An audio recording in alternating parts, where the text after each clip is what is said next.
Good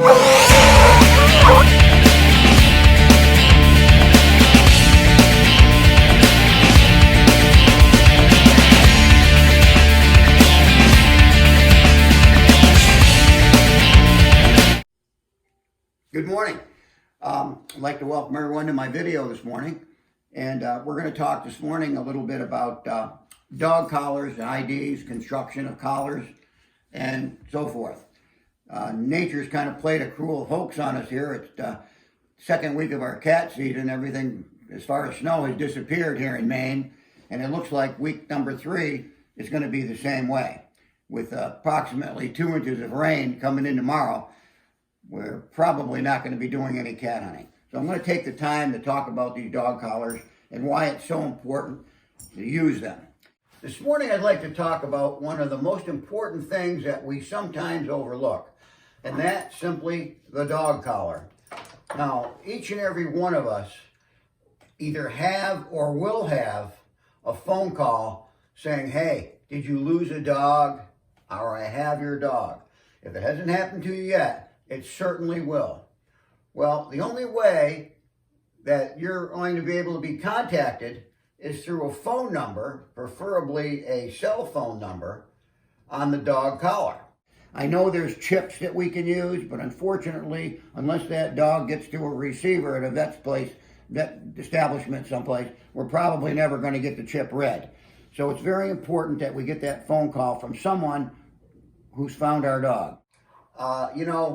Several things happen. Dogs slip their collars, the holes get enlarged, chains break, dogs get out of pocket, out of range with your GPS or your telemetry system.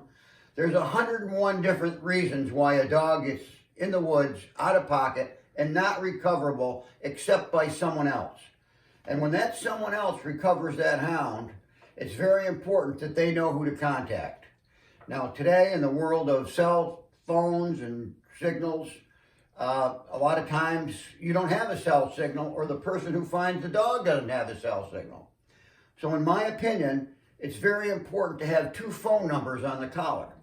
Yours, which you're carrying with you, and perhaps a base station or your wife, friend, someone who's close to you that you know will get in touch with you and let you know that someone has your hound.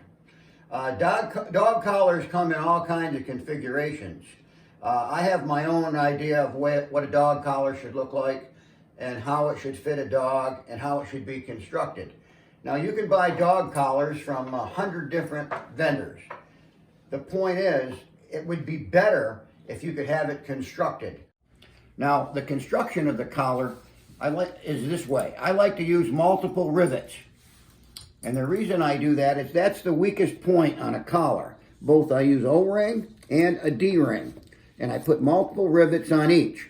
Now you can buy these collars, and I like a 1-inch size for my dogs. I use Plot Hounds. You can buy these collars at 100 different vendors.